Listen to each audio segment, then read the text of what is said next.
Augustine Ramirez. I'm a veteran of the United States Navy.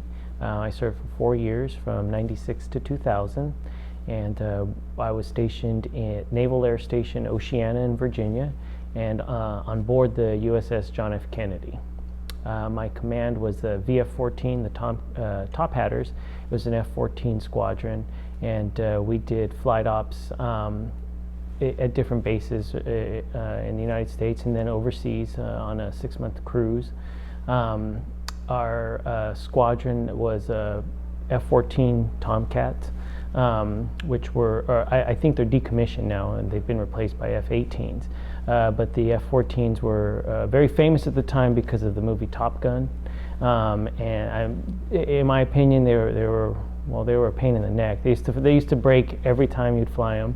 They were about 30 years old when I was in the military, so you can imagine how old they are now. But it was about 100 hours of man time per 1 hour of flight in terms of maintenance on the jet. I was active duty for 3.5 years. I was stationed at Fort Campbell, Kentucky. I was deployed twice, once in 2007 to Iraq, second time 2010 to Afghanistan. And I'm a 92 Golf, which is a cook. I was in Iraq for 5 months, and out of those 5 months, the 3 months was living under 130 degrees. So I came in weighing at about 205 pounds, and by the time I came back, I weighed 184. Yes, cooking was an experience. Every Friday, basically, we had surf and turf, so we had to provide steaks as well as seafood, whether it was lobster or fried shrimp or scallops. And the steaks, we had to grill ourselves. We had 2 big old barrels, and basically it took all morning to grill up about 400 steaks. And within that time, I'd go through maybe like 2 liters of water. So it was pretty hot. And in Afghanistan, it was just, a matter of where you were and, what they needed you to do. I went to Afghanistan. I was in Eastern Afghanistan. I was on a small team on a small base, and the base I was at most of the time had a little bit over 100 people, and the base I was at a little bit of the time had about 30 people. We had indirect fire a lot. We dealt with IEDs a lot, and one of the people on my team got hurt really bad by IED, and we had 1 KIA in my unit and 1 KIA on my base while I was there. But yeah, I can't really talk about my role. Okay, that's fine. How did you guys deal with the incoming on your base? Well, most of the time what people do is ignore it because you get used to it after the first few times. And if you hear it going off, it didn't hit you. So there's nothing to worry about anymore. At night, eventually you just kind of say to the person next to you, is that incoming? And you're like, yeah, and then you roll over and try to go back to sleep. Don't worry about it.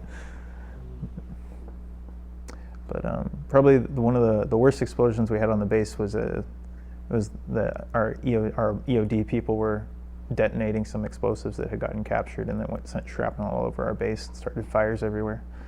I did some welding on some vehicles. We put extra armor on vehicles.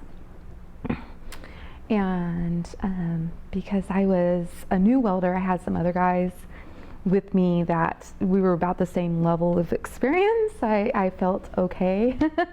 I wasn't the only welder, so I felt okay, but I was one of only a handful in an entire unit. So we were doing the welding, and our main job was to put extra armor on the vehicles, to put up extra armor. There were bullets coming in through the turret. A turret sits on top of the Humvee where the mount is, and there were bullets coming in.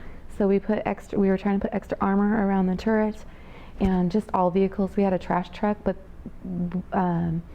because we had incoming fire, we had to put armor around our trash truck and stuff like that.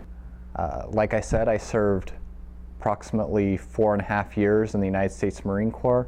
I was a V-22 avionics technician. I worked on the Osprey. It is a tilt-rotor aircraft. I served in North Carolina. I had one deployment to Afghanistan in the very beginning of July in 2011. So I trained in Pensacola in Florida for approximately 6 months to learn how to be an aircraft electrician, along with another 6 months in North Carolina. And really it was pretty much day in, day out, you're learning the basics. And you go through all of this training and you basically get to your first job in what the Marines they call it in the fleet, basically, you know, that being in the actual workforce. And you get to that point and you realize, wow, I really don't know anything I need to know. So you're pretty much, you've learned the fundamentals, but the fundamentals aren't enough. So you're starting from square one, learning from your superiors, learning from those who have gone before you, how to really do your job, because you've learned the training, it trains you, but it doesn't train you how to do your job. I joined the Marine Corps because I was frustrated with family life, and so I wanted to get away from it. And I wanted to join the best they had in the military, so I joined the Marine Corps. And I wanted to stay in for a long time, but I didn't, so that's why I joined for 6 years. And I got sent to the Persian Gulf War in Desert Storm. And from there, I got out in 1994. And from there until just about 2012, I've kind of like been in bad shape emotionally and stuff like that. And I went to the VA and I got some help, and that's when I started to think about coming back to school. And so here I am. Went into the Army in 1977. It was real cold. Went to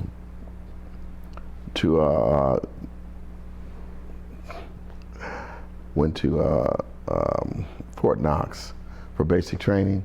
It was 30 below zero. I went to after that, I went to Fort Benjamin Harrison in Indiana. That was a little bit warmer. And then I went 30 days hometown recruiter because I was 6th in my class, personnel administration specialist class. That's the same job Marcy had, the lady that runs the Veteran Center. My job was to, when I finally got to Fort Bragg, my job was to handle the leaves. Anybody wanted to go on leave would come to me. I'd handle the leave and earning statements and the organizational chart. I would slot the participants that would come into the battalion and place them in their jobs. But the case with me is a little different. My dad is a United States Marine. My dad was a gunnery sergeant for over 20 years. So I was already used to the household just a little bit, but getting inside the Marine Corps was completely different. I deployed the first 3 months I was with a certain unit, MWSS 373. I deployed to Iraq. I was there for Operation Iraqi Freedom 3 and 4. So the Marine Corps gave me skills that I probably wouldn't have today. As a result of my honorable service in the United States Marine Corps, I'm fully self-sufficient. I can think on my own. I have a real-world experience. Most college students that lack military experience, most, not all, their world is 3 feet around them. That's all they see, or what their parents teach them, or what their friends tell them. But my vision has expanded a lot because of the Marine Corps. So I have nothing but positive things to say. Were there some ups and downs, as with life? Of course there was. But majority-wise, I'm very happy with my path so far, and I would recommend United States Marine Corps to anybody that is strong enough to heed the call. I was the sergeant of the vehicle, and then boom, everything just rocked. And to tell you the truth, I couldn't make sense of it. I thought it was a fire extinguisher, because a week earlier, we had a fire extinguisher that was shot in our vehicle. And so, I was thinking that was it, but I kept saying, this is weird. And then finally my gunner came on and he's like, we got hit. And look at that doc. It wasn't Matt, but a guy that he worked with. Estrada. Yeah, Estrada. He was in my vehicle and he kept checking everybody. And I just remember I was like, man, my hand hurts. And I looked down at my leg and I just saw this blood coming out. And I was like, oh man. You were going through shock. Yeah, that's. Caused by an explosive. People say, did it hurt? And I was like, you know what? I saw it happening, but when I got on the radio, all I could say was, I'm effed up. I said, I think I'm effed up. And so that's when we pulled over, and the doc pulled me out, well, they all pulled me out of the vehicle.